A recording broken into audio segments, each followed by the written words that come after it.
Carolyn Betts is an attorney who, over the past 8 years, has developed a specialty in the legal aspects of economic and spiritual warfare involving the U.S. government and major government contractors and the U.S. black budget.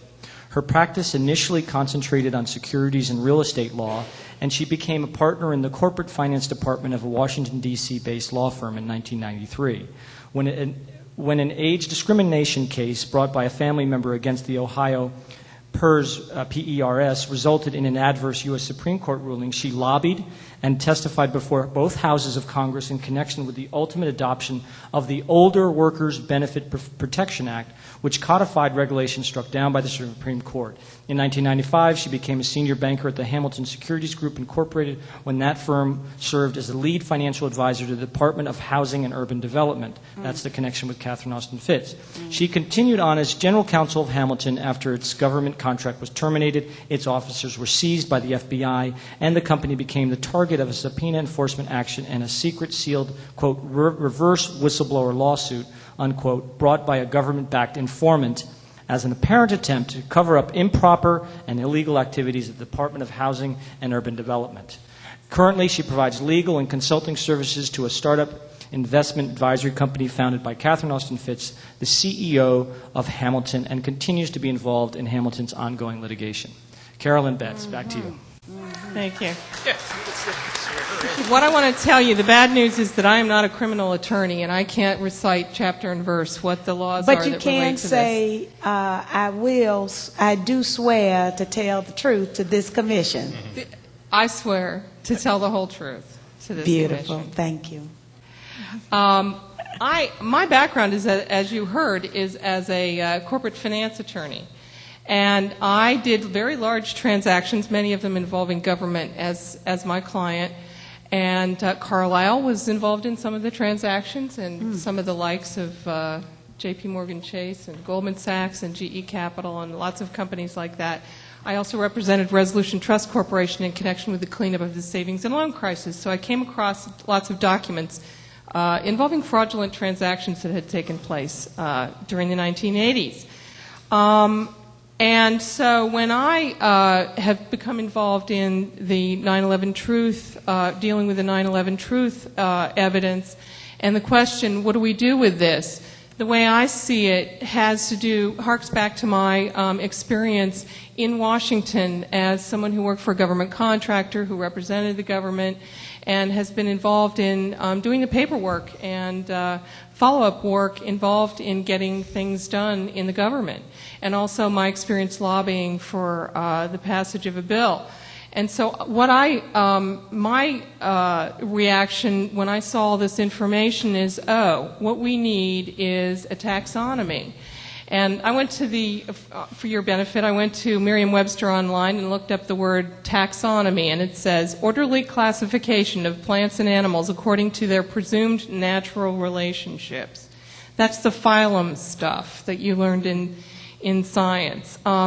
The application of the concept for this purpose is in creating a methodology of organization of information about 9/11 according to distinct categories, and within those categories, within one or more lists of criteria that have relevance from some systems or social group standpoint. What I'm saying is you need to put this in context. And within categories that are understandable and relevant to the people that you want to appeal to pay attention to you and to do something. So I created, and it'll be on the website, a number of what I call taxonomies. And it's basically a list of things to ask about this evidence. The first one was New York damages to residents and governments. And what I asked myself is, define all of these things. What is the direct property damage involved? The loss of property value to New Yorkers, the loss of life directly in the tragedy, loss of future earnings, mental distress, loss of use of limbs and mental capacity, loss of health and decreased life expectancy, environmental damage, pollution, liability for increased health care expenses. Now, this is a governmental cost. Medicaid, New York City, and state pension plans, Medicare, Social Security, disability. These are all things that have to be paid for at some point, and somebody cares about having to come up with the money to pay it. Think tobacco settlement. Direct monetary damages, the cost to repair, rescue, etc. That, again, is a New York City expense for the most part. Loss of profits and business to owners as a result of the tragedy. Loss of tax revenue to New York. Increased mandatory expenses for security and homeland defense. Loss of privacy and individual rights as the result of the USA Patriot Act, which was enacted as an excuse. It was an excuse to enact it. Loss of life of military people in Iraq and Afghanistan, if you want to take it out. These are the types of things we need to ask and quantify and be very clear on, because these are legal concepts that are measured, that are things that you have to prove in court, and this will always be what affects somebody who's looking at this from a governmental or judicial standpoint. The next taxonomy category I have is possible crimes and other bases for liability. On the site, I'm going to have certain selected about half of the statutory provisions in the penal law of the state of New York. I'm just going to read a few of them.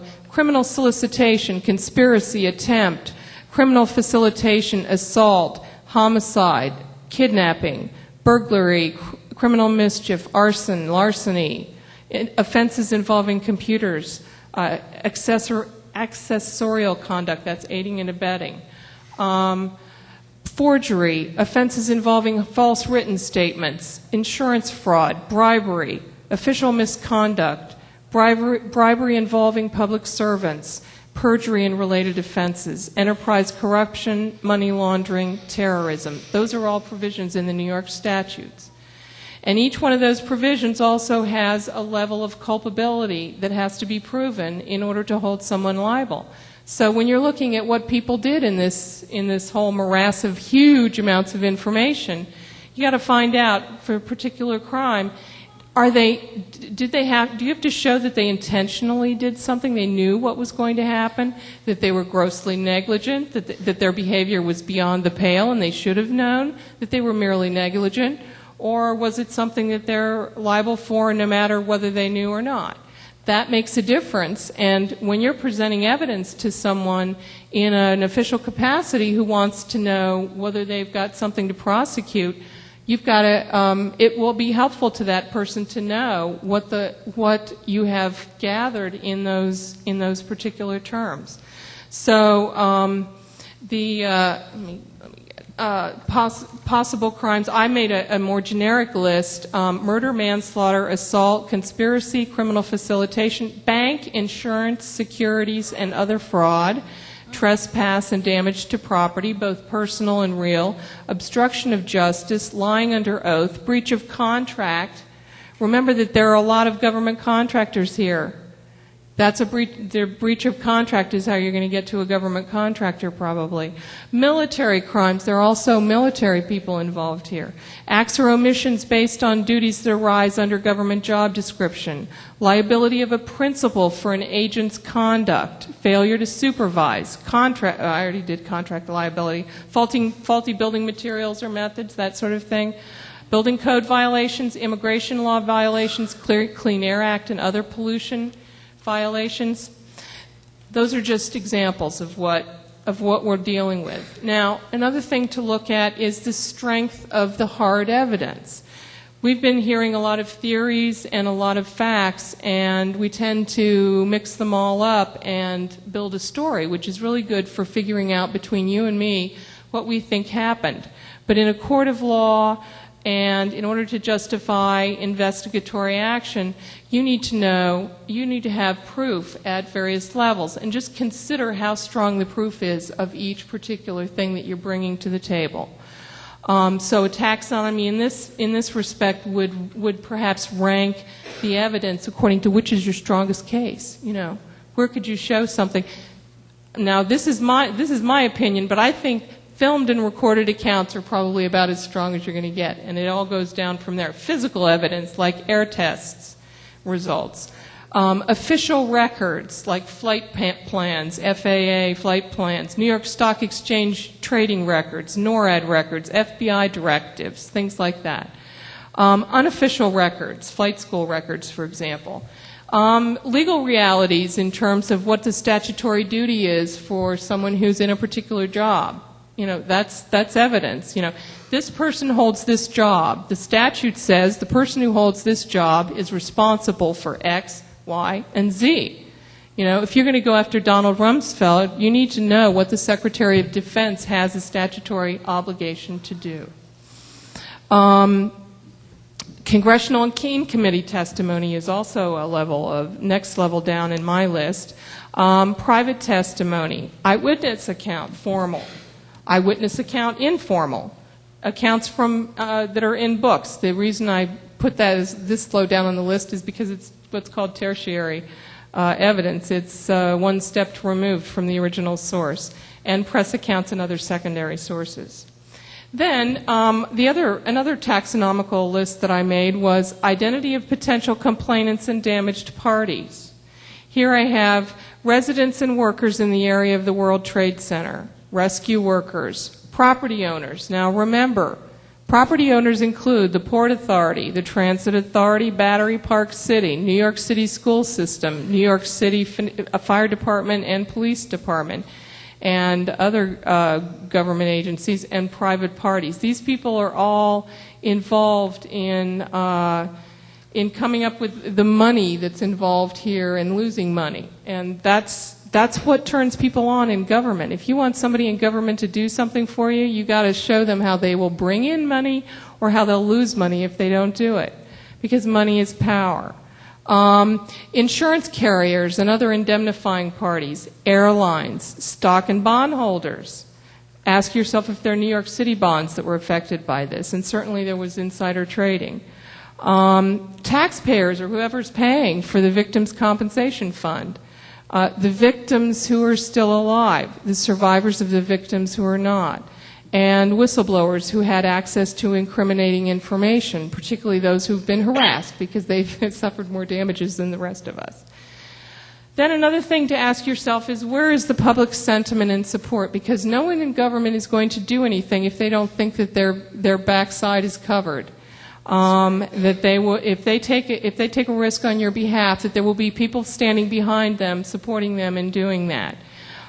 So ask yourself which things the public thinks are the most egregious in this list. And I put a list of possible answers. Putting military and rescue workers in harm's way. Disregard of airline safety. Disregard of safety procedures in evacuating buildings. Failure to warn. Failure to heed warnings. Failure to investigate. Benefiting from tragedy. Using tragedy as an excuse to deny civil rights. Allowing potential conspirators to leave the country. I imagine you know who I'm talking about there. Allowing illegally obtained or tainted funds to leave the country or become available to fund preparation, execution, and cover-up of the 9/11 tragedy. Using the tragedy to get government contracts. I also figure you know a few of those. Using tragedy to hide failings or legal infractions that have been committed. Using the tragedy to get appropriations. Using the tragedy for political purposes. Using the tragedy as an excuse for war. Misuse of taxpayer funds. Instilling of terror in the hearts of New Yorkers and Washingtonians. And here I just want to make a plug for Washingtonians. I was in Alexandria, Virginia when whatever happened at the Pentagon happened. And we were afraid they were coming after our friends at the White House and the Capitol. And then my final category was identification of potentially culpable or liable parties. And we've heard some names here, and I made my own list, but I'm sure you have a longer one. And this is in no particular order, but it's just as an example of something you might come up with. Bush Cheney, Rumsfeld, Wolfowitz, Rice and the National Security Council, CIA, George Tenet, FBI, Louis Freeh, NORAD, FAA, Myers, Winfield, and I also want to put in a plug for what happened in Washington, the anthrax poisoning, the people in charge of Fort Detrick. So, these are just these are examples of ways to look at what you have in front of you to determine what you're going to do with it and what your strategy is going to be. Because if you don't have a strategy and you don't have a clear goal, you will have a wonderful time exchanging anecdotes about who thinks what really happened. But will you get anything done about it? I also wanted to just mention about what are the possible forums. Where could you go? Consider that you're going to need to decide on a choice of forum. There are different levels of government. We've got federal, state, local, and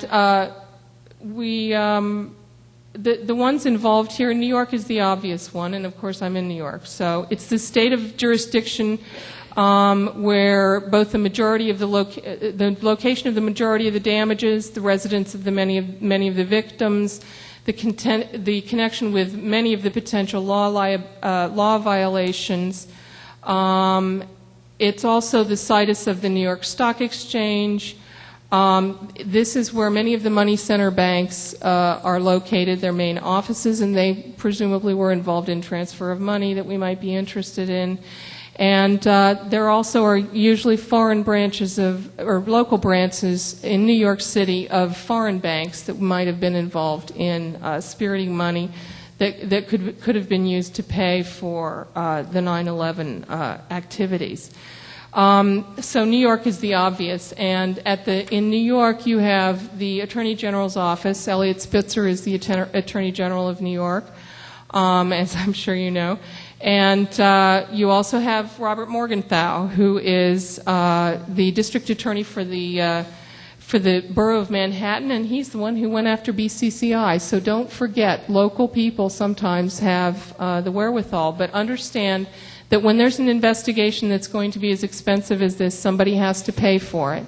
And somebody can either have funds or be denied or have an influence in denying funds. So you have to look at who the supporters are for whatever it is you want to do. And we can also look at possible legislative action, but I tell you that it takes a long time, and the horse is probably out of the barn door. So court action, I've been involved in a court case that has gone on since 1996, and we're now going into our first set of appeals. So that's sort of what you can expect. My prepared statement has, and the exhibits have a lot more detail if you want to go on the site and look at it for some more specific content. But I hope this has inspired you to think a little bit more deeply about putting everything into context and thinking like a lawyer in deciding what you want to put forward in order to put your best foot forward. And thank you very much.